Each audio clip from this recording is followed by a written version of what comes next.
Welcome to Fake Love and Flying Monkeys, the podcast where fake love is exposed.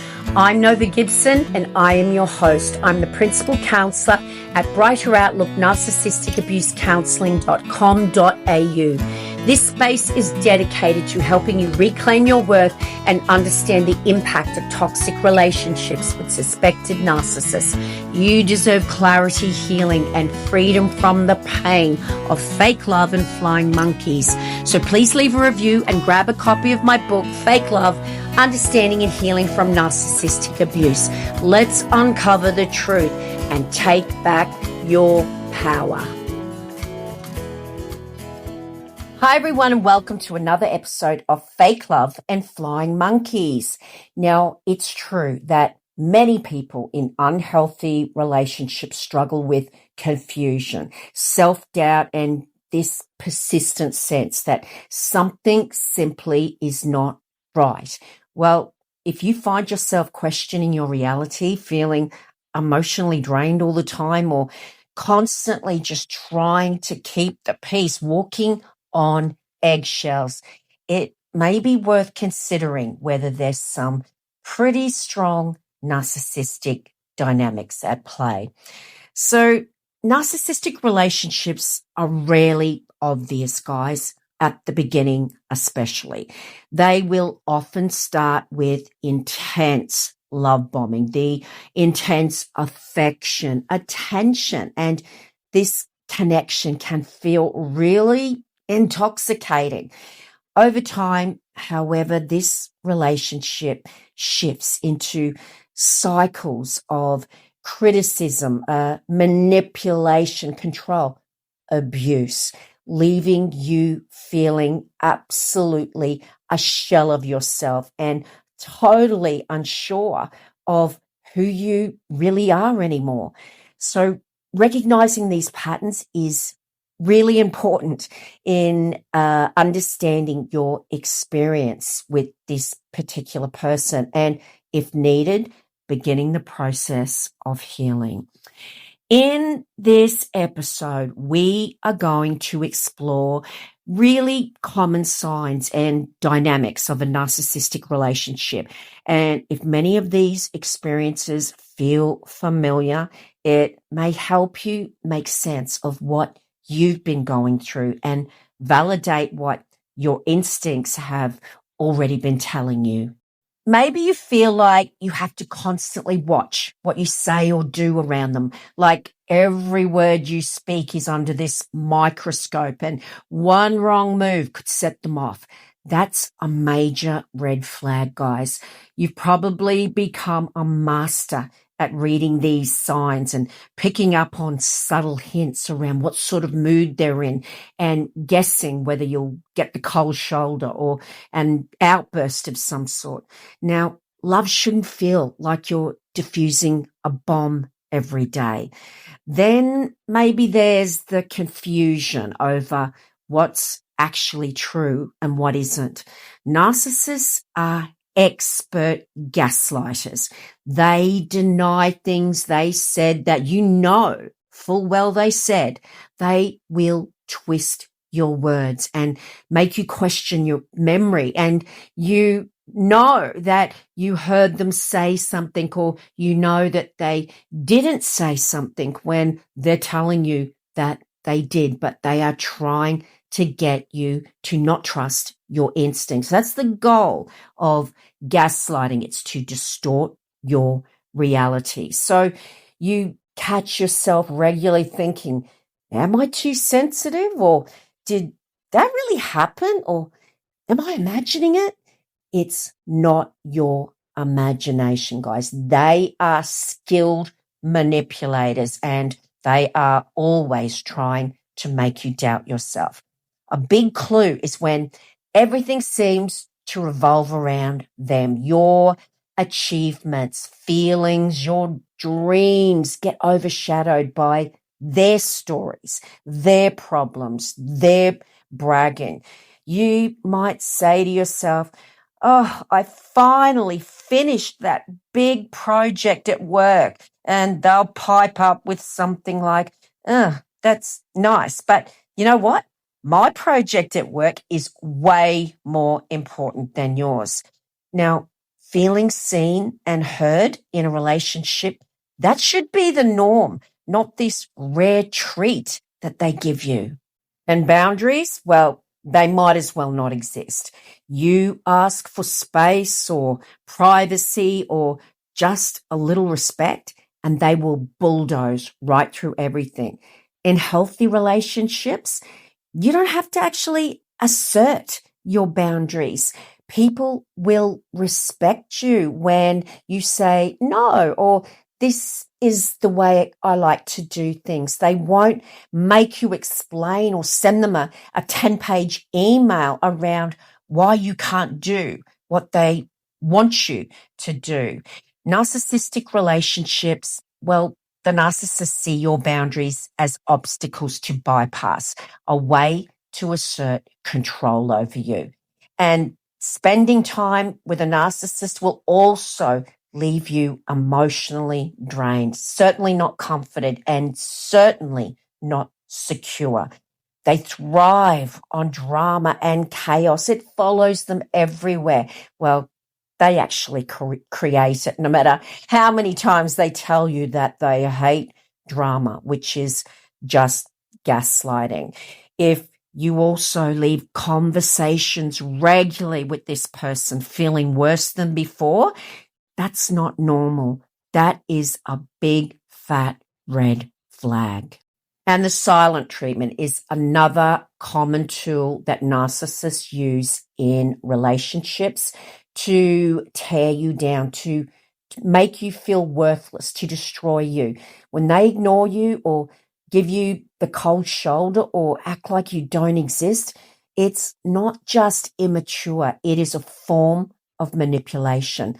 Healthy partners communicate, but narcissists use silence to control you and make you desperate for their attention, or just desperate really for the silence to end because it feels torturous.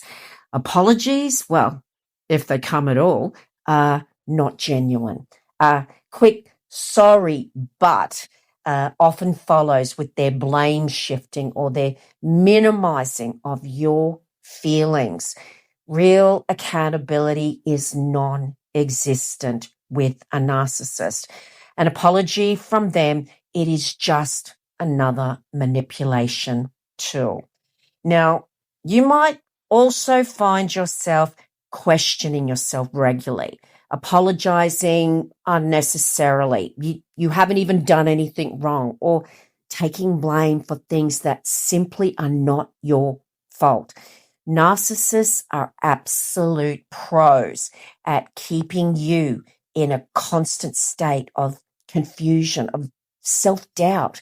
They want to make you feel like the problem all the time, when really it is always their behavior.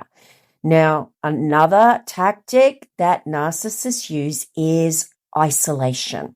This is a textbook strategy to abuse you, to manipulate you. Friends, family, trusted mentors, gradually they get pushed to the background. So you have no one, you've got no support system. They will guilt trip you, or they'll make subtle digs that make you retreat from your support system yourself. So then they can blame you. They didn't push your friends and family away. You did it yourself. Being alone makes you more dependent on them and easier to control. And this is why they isolate. And of course, we cannot forget the old hypocrisy. Double standards are everywhere. They can do whatever they want, guys, but if you do the same, it's catastrophic. They will flirt in front of you. They'll cancel plans. And if you even talk to someone, it will be the end of the world. Their hypocrisy is absolutely exhausting because it's unfair and it does not make sense. Now, a above all in these relationships, your gut will be screaming that something is wrong. Maybe your intuition has been warning you for months or even years, but you just keep trying to dismiss it. You keep overriding those red flags. Please, guys, pay attention to that voice. It's trying to protect you. You might also notice that this person seems to thrive on your discomfort. They actually gain satisfaction, or they appear to, from you being upset or distressed. Life with a narcissist is a constant roller coaster of these emotional highs and lows, and it always leaves you craving stability, which never comes.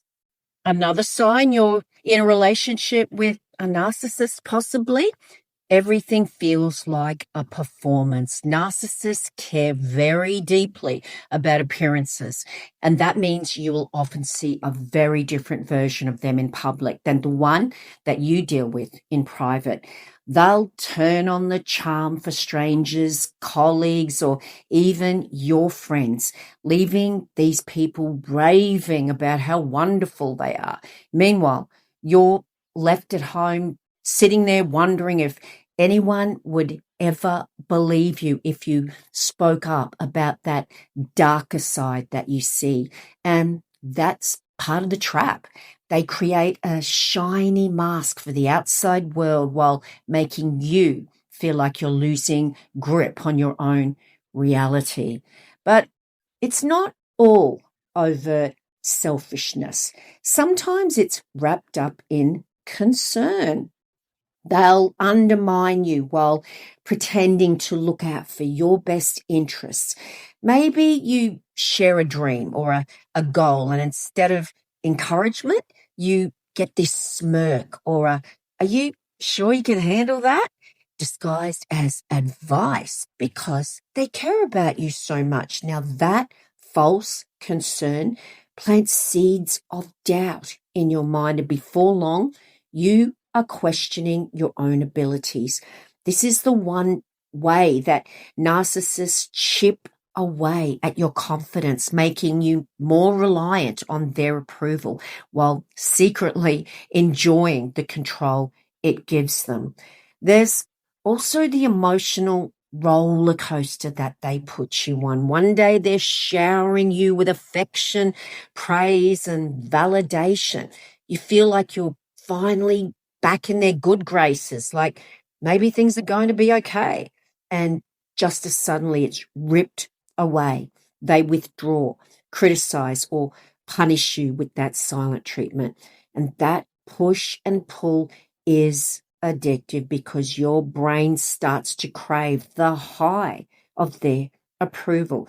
It's like chasing a hit you just can't quite hold on to, and it's designed to keep you hooked. And let's not also forget about how they use your vulnerabilities against you. Maybe you opened up about past pain or insecurities, thinking you were building intimacy, a bond with this person. But later, during an argument or when they want to put you in your place, those same confessions are thrown back at you like weapons. Instead of feeling safe, you start to guard yourself, never sure when your honesty will be used as a weapon to hurt you. There's also this undercurrent of competition. Instead of being your cheerleader, well, the narcissistic partner or friend or relative sees your wins as threats. If you're thriving, it means less attention for them. So they might downplay your success or even sabotage you. Love should feel like a partnership, guys, but with a narcissist, it just feels like you are constantly running a race that you never signed up for.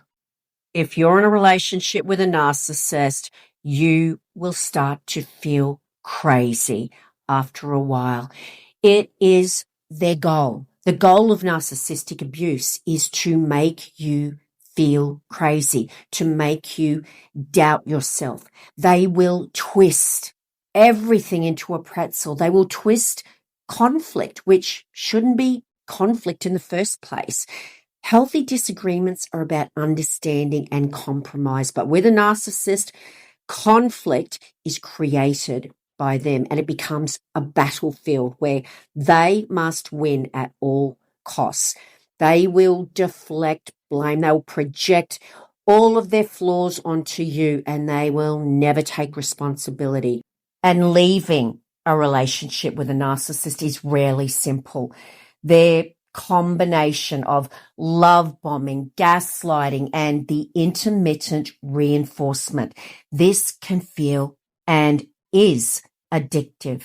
You may crave them even when they hurt you. It just doesn't make sense to you why you ruminate about this person who makes you feel so bad.